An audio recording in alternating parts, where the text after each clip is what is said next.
سورج کے ڈھلنے سے رات کے اندھیرے تک ظہر، عصر، مغرب، عشاء کی نمازیں اور صبح کو قرآن پڑھا کرو، کیونکہ صبح کے وقت قرآن کا پڑھنا فرشتوں کی حاضری کا موقع ہوتا ہے۔ اور بعض حصہ شب میں بیدار ہوا کرو اور تہجد کی نماز پڑھا کرو، یہ شب خیزی تمہارے لیے ایک اضافی عمل ہے۔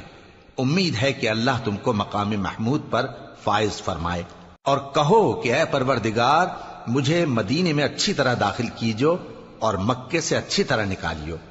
اور اپنے ہاں سے زور و قوت کو میرا مددگار بنائیو، اور کہہ دو کہ حق آ گیا اور باطل نابود ہو گیا، بے شک باطل نابود ہونے والا ہے۔ اور ہم قرآن میں وہ چیز نازل کرتے ہیں جو مومنوں کے لیے شفا اور رحمت ہے، اور ظالموں کے حق میں تو اس سے نقصان ہی بڑھتا ہے۔ اور جب ہم انسان کو نعمت بخشتے ہیں تو روح گرداں ہو جاتا ہے اور پہلو پھیر لیتا ہے، اور جب اسے سختی پہنچتی ہے تو نا امید ہو جاتا ہے۔ کہہ دو کہ ہر شخص اپنے طریق کے مطابق عمل کرتا ہے، سو تمہارا پروردگار اس شخص سے خوب واقف ہے جو سب سے زیادہ سیدھے رستے پر ہے۔ اور تم سے روح کے بارے میں سوال کرتے ہیں، کہہ دو کہ وہ میرے پروردگار کا ایک حکم ہے، اور تم لوگوں کو بہت ہی کم علم دیا گیا ہے۔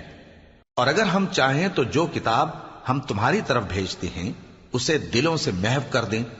پھر تم اس کے لیے ہمارے مقابلے میں کسی کو مددگار نہ پاؤ، مگر اس کا قائم رہنا تمہارے پروردگار کی رحمت ہے، کچھ شک نہیں کہ تم پر اس کا بڑا فضل ہے۔ کہہ دو کہ اگر انسان اور جن اس بات پر مجتمع ہوں کہ اس قرآن جیسا بنا لائیں تو اس جیسا نہ لا سکیں گے،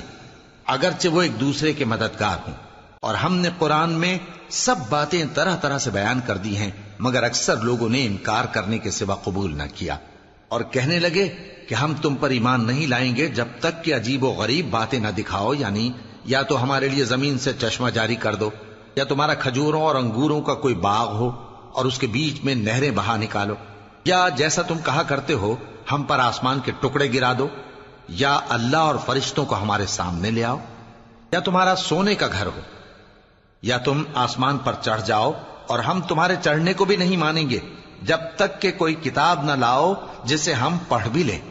کہہ دو کہ میرا پروردگار پاک ہے، میں تو صرف ایک پیغام پہنچانے والا انسان ہوں۔ اور جب لوگوں کے پاس ہدایت آ گئی تو ان کو ایمان لانے سے اس کے سوا کوئی چیز مانے نہ ہوئی کہ کہنے لگے کہ کیا اللہ نے آدمی کو پیغمبر کر کے بھیجا ہے؟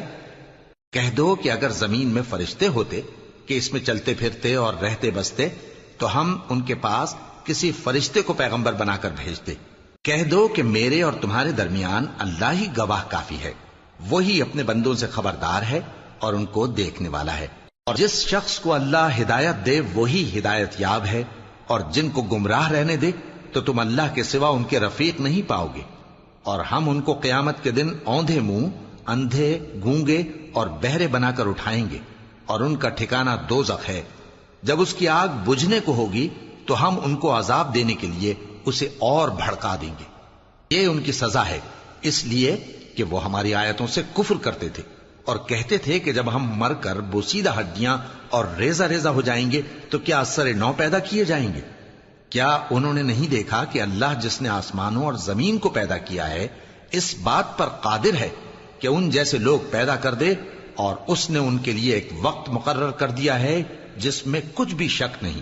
تو ظالموں نے انکار کے سوا اسے قبول نہ کیا۔ کہہ دو کہ اگر میرے پروردگار کی رحمت کے خزانے تمہارے ہاتھ میں ہوتے تو تم خرچ ہو جانے کے خوف سے ان کو بند کر رکھتے،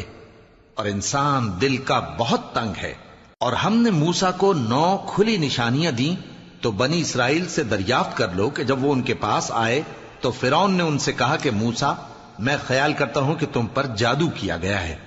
انہوں نے کہا کہ تم یہ جانتے ہو کہ آسمانوں اور زمین کے پروردگار کے سوا اس کو کسی نے نازل نہیں کیا، اور وہ بھی تم لوگوں کے سمجھانے کو۔ اور اے فرعون، میں خیال کرتا ہوں کہ تم ہلاک ہو جاؤ گے۔ اس نے چاہا کہ ان کو سرزمین مصر سے نکال دے، تو ہم نے اس کو اور جو اس کے ساتھ تھے سب کو ڈبو دیا، اور اس کے بعد بنی اسرائیل سے کہا کہ تم اس